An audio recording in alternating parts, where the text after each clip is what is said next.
या देवी सर्वभूतेषु शक्तिरूपेण संस्थिता नमस्तस्यै नमस्तस्यै नमस्तस्यै नमो नमः। जय माता दी। ये कथा है माँ दुर्गा की प्राकट्य की और महिषासुर के वध की। कुछ सवालों के साथ आज मैं आपको इस यात्रा पर आगे लेकर चलूंगी, तो चलिए तैयार हो जाइए। आखिर कौन था ये महिषासुर और कैसे था ये राक्षस इतना शक्तिशाली? आखिर इसने भगवान ब्रह्मा से ऐसा कौन सा वरदान पा लिया था जिसकी वजह से हर एक देवता इससे परास्त हो गया था? सेकंड क्वेश्चन, और जब सारे देवता परास्त हो गए थे तो कैसे माँ दुर्गा का प्राकट्य हुआ, कैसे माँ दुर्गा ने महिषासुर का वध किया, और अंत में वो कैसा महासंग्राम था जो 9 दिन तक चला, जो आज नवरात्रि से जुड़ा हुआ है और अधर्म पर धर्म की विजय का प्रतीक कहलाता है। तो चलिए शुरुआत करते हैं हमारे सबसे पहले क्वेश्चन के साथ, विच इज कौन था महिषासुर और कैसे उसने तीनों लोगों पर अपना आधिपत्य स्थापित कर लिया था। नमस्कार दोस्तों, आपका बहुत बहुत स्वागत है मेरे इस शो में जिसका नाम है रियल विद दीपिका, और मैं आपकी होस्ट दीपिका आपके सामने फिर एक बहुत अच्छी कहानी के साथ हाजिर हूँ। तो आज की कहानी है नवरात्रि की। हर घर में होती माँ दुर्गा की आरती, हवा में एक दिव्य ऊर्जा का एहसास, हर जगह डांडिया की धूम, और हम सब माँ की भक्ति में डूबे हुए हैं। ये है नवरात्रि के पावन दिन, वो 9 दिन जिसमें हम आदिशक्ति पराम्बा की पूजा उपासना करते हैं। ये नवरात्रें ये सिर्फ उत्सव नहीं, ये है शक्ति की उपासना का महापर्व। ये 9 रातें हमें दर्शाती हैं महाशक्ति के हर एक 9 रूप को। पहले दिन माँ शैलपुत्री की पूजा से लेकर 9वें दिन माँ सिद्धिदात्री की आराधना तक हम माँ के हर एक रूप की उपासना करते हैं और माँ को अपने घर में स्थापित करते हैं, माँ को बुलाते हैं, माँ की सेवा करते हैं। हम अपने घर में घट स्थापना करते हैं, कलश स्थापना करते हैं और हमारा घर एक दिव्य ऊर्जा के साथ भर जाता है। पर दोस्तों, आपको पता है कि नवरात्रि में हम सिर्फ माँ दुर्गा के ही स्पेशली 9 रूपों की पूजा क्यों करते हैं और ये दुर्गा माता से ही क्यों जुड़ा हुआ है? आज हम इसी कथा और इसी के पीछे जुड़ी हुई एक कहानी, जिसके बारे में शायद आप सब लोग नहीं जानते हैं डीपली, उसके बारे में मैं आज आपको बताऊंगी। ये कथा है माँ दुर्गा के प्राकट्य की और महिषासुर के वध की। कुछ सवालों के साथ आज मैं आपको इस यात्रा पर आगे लेकर चलूंगी, तो चलिए तैयार हो जाइए। आखिर कौन था ये महिषासुर और कैसे था ये राक्षस इतना शक्तिशाली?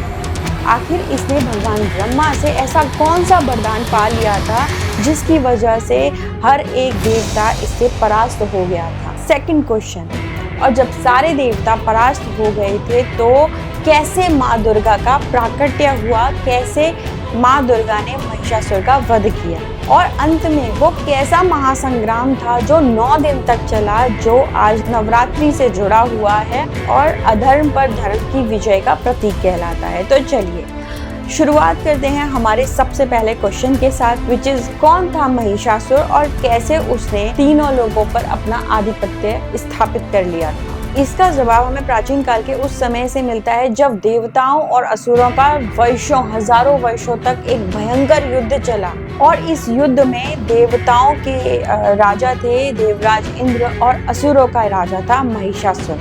महिषासुर कोई साधारण असुर नहीं था, उसने करोड़ों वर्ष तपस्या करके सृष्टि के रचयिता भगवान ब्रह्मा जी से एक ऐसा वरदान प्राप्त किया था जिससे वो लगभग अमर ही बन गया था। उसका वरदान ये था कि वो ना किसी पुरुष, किसी दानव और देवता के हाथों नहीं मारा जा सकता, वे केवल एक स्त्री के हाथों ही मारा जा सकता है। उसने ये वरदान भगवान ब्रह्मा जी से मांगा था। अब इस वरदान के पीछे का क्या लॉजिक था? उसके पीछे का लॉजिक ये था कि उसको लगता था कि इस पूरे संसार में, इस पूरी सृष्टि में ऐसी कोई स्त्री नहीं है जो उसको मार सकती है। उसको डर था तो केवल देवताओं से या फिर भगवान से, भगवान विष्णु या भगवान शंकर से। तो उसने अपने आप को उस लेवल पर सेव कर लिया था। तो इसीलिए हजारों वर्षों तक देवताओं और असुरों का यह युद्ध चलता रहा, जिसने कि महिषासुर ने उन सबको हरा दिया और उसके बाद देवता दुखी होकर अपने सिंहासन को छोड़कर भगवान ब्रह्मा को अपने साथ लेकर भगवान विष्णु और भगवान शंकर जहाँ विराजमान थे उस ओर बढ़े। अब यहीं से आगे बढ़ते हैं हम अपने दूसरे क्वेश्चन की तरफ।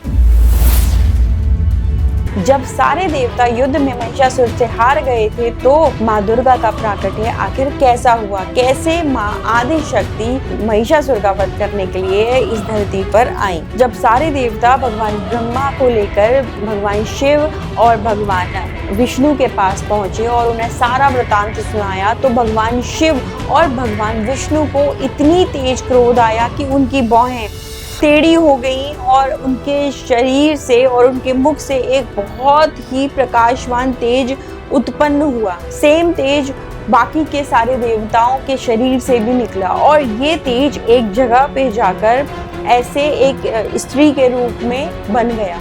तो वहीं से प्रकट हुई हमारी माँ आदि शक्ति, माँ दुर्गा, माँ भवानी। अब माँ दुर्गा एक स्त्री के रूप में आ चुकी थी। इसके बाद भगवान शंकर के तेज से उनका मुख बना, यमराज के तेज से उनके केश बने, भगवान विष्णु के तेज से उनकी बाहें बनी और बाकी के सारे देवताओं से माता रानी का पूरा स्वरूप प्रकट हुआ। इसके बाद माँ आदि शक्ति को आवश्यकता थी इस युद्ध में लड़ने के लिए अलग अलग शस्त्रों की, अस्त्रों की। तो भगवान शंकर ने अपने त्रिशूल से निकालकर माता रानी को एक त्रिशूल दिया। भगवान विष्णु ने अपने सुदर्शन चक्र से एक सुदर्शन चक्र माँ को भेंट किया। पर्वतराज हिमालय ने माता को इस युद्ध में विचरण करने के लिए एक पावरफुल शेर सिंह भेंट किया।